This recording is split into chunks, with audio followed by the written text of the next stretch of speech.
impulse momentum theorem.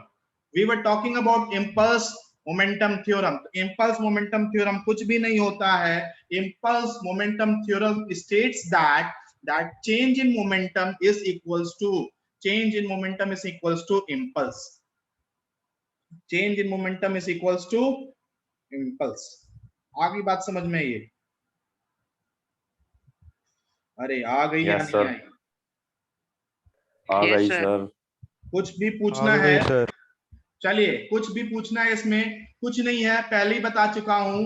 Change in momentum में अगर change है तो वहां से आपको इंपल्स. देखो डेफिनेशन सुनना. चेंज इन मोमेंटम क्या होता है? इंपल्स. लेकिन rate of change of momentum क्या होता है? Force. Yes, very good Pushkar.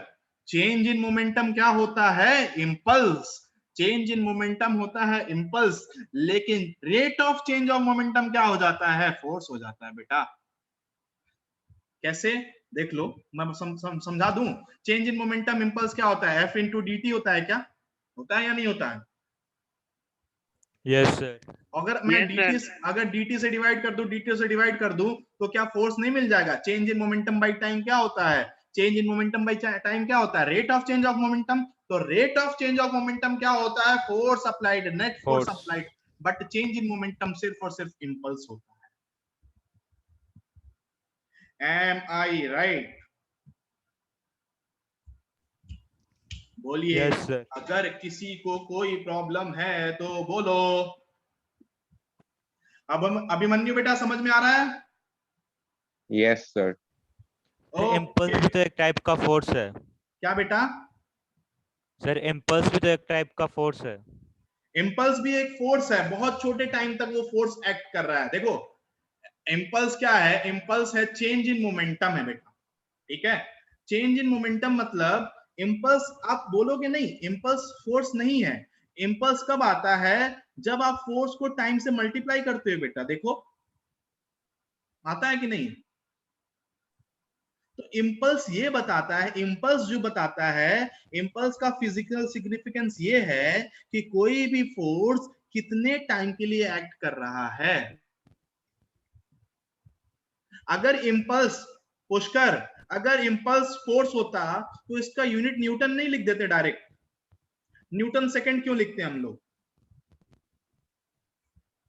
बात समझ में आ रही है? Pushkar, net problem. ओके, तो change in momentum is impulse but rate of change of momentum is force. ध्यान देना इस बात का. ठीक है?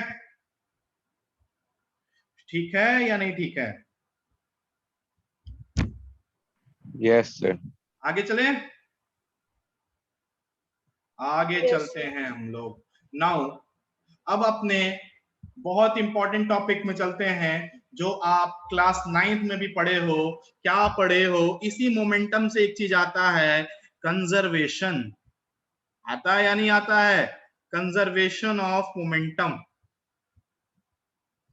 पढ़ा है कभी ये कंजर्वेशन ऑफ मोमेंटम? कभी नाम तो सुना होगा, law of conservation of momentum. Yes sir.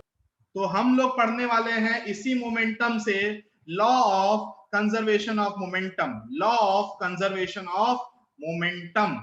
और अगर law of conserve of momentum आप देखोगे, law of conservation of momentum ये क्या कहता है?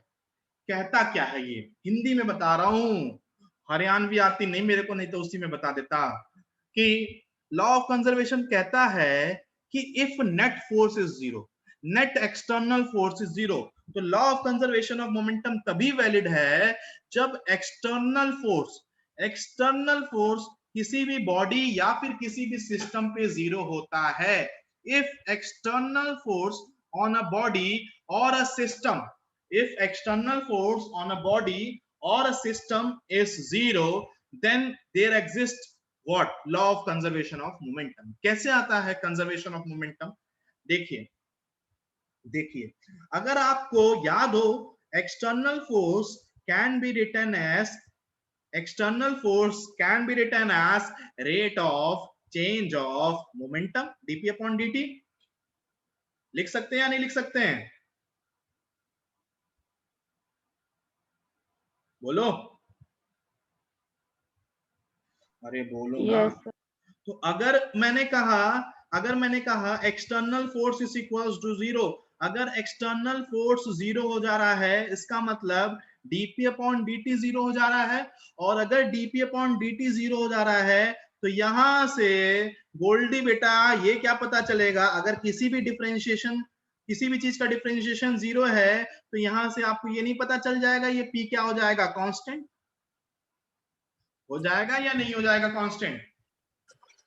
Yes, sir. If dp upon dt is constant, sorry, if dp upon dt is zero, rate of change of momentum is zero.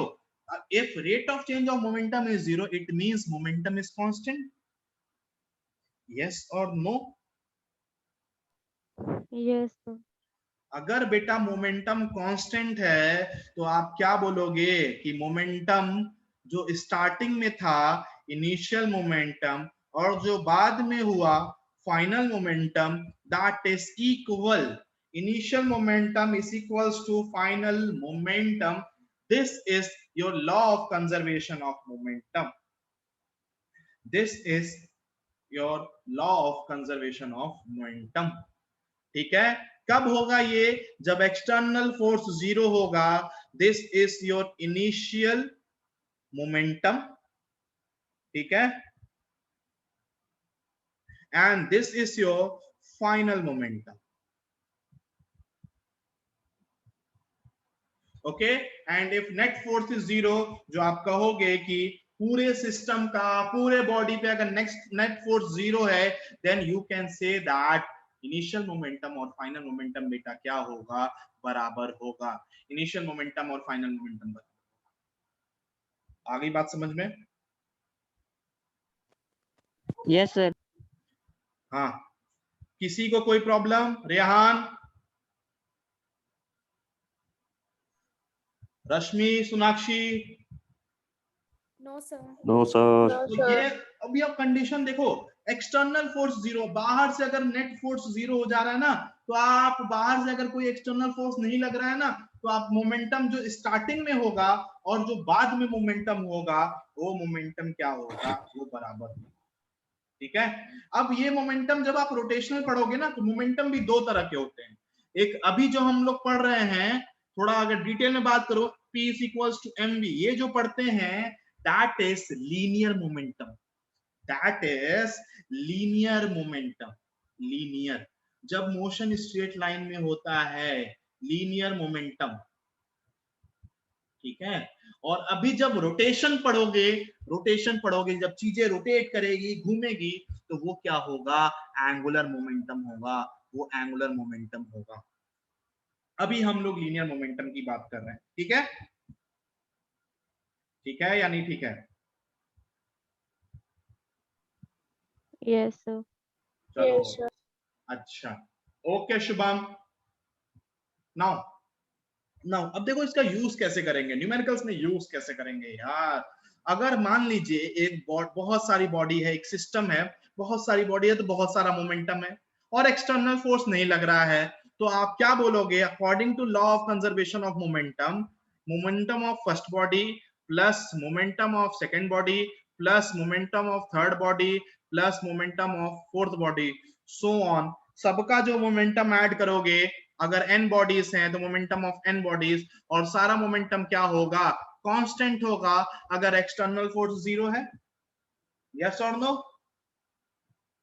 If external force, अगर आपको देखो numerical बता रहा हूं, अगर आपके पास एक्सटर्नल फोर्स जीरो है एक सिस्टम में, तो उसमें जितने भी पार्टिकल हैं सबका मोमेंटम ऐड करेंगे, तो मोमेंटम क्या होगा, वो कांस्टेंट होगा. कांस्टेंट मतलब इनिशियल और फाइनल मोमेंटम बराबर होगा.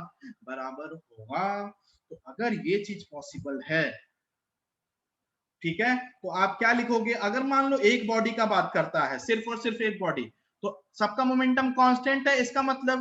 इसका मतलब change in momentum of first body plus change in momentum of second body plus change in momentum of third body plus change in momentum of fourth body, so on, change in momentum of nth body and that change will be zero. Momentum का change zero होगा और momentum का सम क्या होगा, constant होगा. Momentum का अगर सबका सम कांस्टेंट है, इसका मतलब किसी में कोई भी चेंज नहीं आ रहा है, इसीलिए जो सबका चेंज करेंगे ना, सबका चेंज करेंगे, ऐड करेंगे तो वो जीरो आ जाएगा. आगे बात समझ में आ गई? पुष्कर नेटवर्क प्रॉब्लम है क्या? सर थोड़ी सी लैपटॉप में प्रॉब्लम हो गई थी. चलिए कोई नहीं. अब यहाँ पे देखो मैंने कुछ नहीं किया. We were talking about conservation of momentum. और कंजर्वेशन ऑफ मोमेंटम कब होगा? जब एक्सटर्नल फोर्स जीरो है. एक्सटर्नल फोर्स मतलब rate of change of momentum, और अगर इसको जीरो करोगे तो ये जो जीरो ये मोमेंटम है वो कांस्टेंट हो जाएगा. अगर कांस्टेंट है मोमेंटम तो आप बोलोगे इनिशियल मोमेंटम और फाइनल मोमेंटम क्या होगा, जीरो होगा. आगे बात समझ में? तो अगर आपके पास देखो न्यूमेरिकल्स कैसे होंगे, आपके पास जनरली टू पार्टिकल सिस्टम होगा. अगर मान लीजिए दो पार्टिकल सिस्टम है, दो पार्टिकल सिस्टम में कहां से बता रहा हूं, अगर आपको थोड़ा सा याद दिलाऊं तो recoil of gun. Recoil of gun, gun से गोली निकलती थी तो दो पार्टिकल सिस्टम है वो, एक बुलेट है और दूसरा गन है, एक बुलेट है और दूसरा गन है. ठीक है? तो टू पार्टिकल सिस्टम में क्या होगा? टू पार्टिकल सिस्टम में भी क्या होगा? मोमेंटम कांस्टेंट होगा. पहले पार्टिकल का मोमेंटम प्लस दूसरे पार्टिकल का मोमेंटम, दोनों का जो सम होगा वो कांस्टेंट होगा. तो आप बोलोगे अगर कांस्टेंट है टू पार्टिकल सिस्टम में, तब कब? एक्सटर्नल फोर्स जब जीरो है. जब एक्सटर्नल फोर्स जीरो है, ये बात याद रखना. conservation of momentum is only valid when net external force is zero. अच्छा, तो अगर ये कांस्टेंट है तो आप यहां से लिख सकते हो delta P1 plus delta P1 plus delta P2 plus delta P2, मतलब change in momentum of first body plus change in momentum of second body will be zero. क्योंकि मोमेंटम कांस्टेंट है, इसका मतलब चेंज जीरो होगा. इसका मतलब आप कह सकते हो delta P1 is equals to minus of delta P2.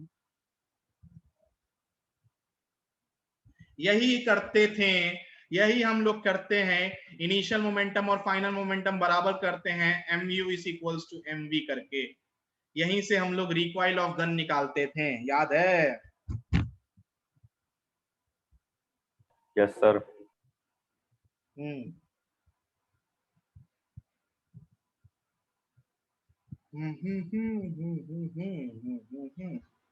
चलिए, कोई प्रॉब्लम? No sir. चलिए ओके. आज की क्लास बेटा एंड करता हूं मैं. We are ending today session. आज डेफिनेटली आपको नोट्स मैं प्रोवाइड कर दूंगा पूरे, और उसमें बिगिनर्स बॉक्स 1 सॉल्व करेंगे. बिगिनर्स बॉक्स 1 सब सॉल्व करके मैं क्लासरूम बनाऊंगा. टीचमेंट में आ गए ना सब लोग? Yes sir. अब मेरी क्लास भी ज्वाइन कर लेना टीचमेंट में, वहीं पे होमवर्क भेज देना. मैं आपको ओके सर सारे क्वेश्चंस भेजूंगा. 10 क्वेश्चन है बिगिनर्स बॉक्स 1 में, 11 क्वेश्चन है, उसको सॉल्व करके आप अपलोड कर देना. ठीक है सर? आज एक्स्ट्रा क्लास लगेगी? हाँ बेटा, एरर की क्लास लगेगी आज. ठीक है सर, और रिकॉर्डिंग्स अपलोड कर देना. एरर्स की तो रिकॉर्डिंग अपलोड है यार. एरर्स की नहीं सर, आज वाले लेक्चर की, वो डिस्कनेक्ट हो गया था बीच में. कर देता हूँ, अभी कर देता हूँ. चलो bye bye, take care, yes sir. Meet you tomorrow. Bye sir.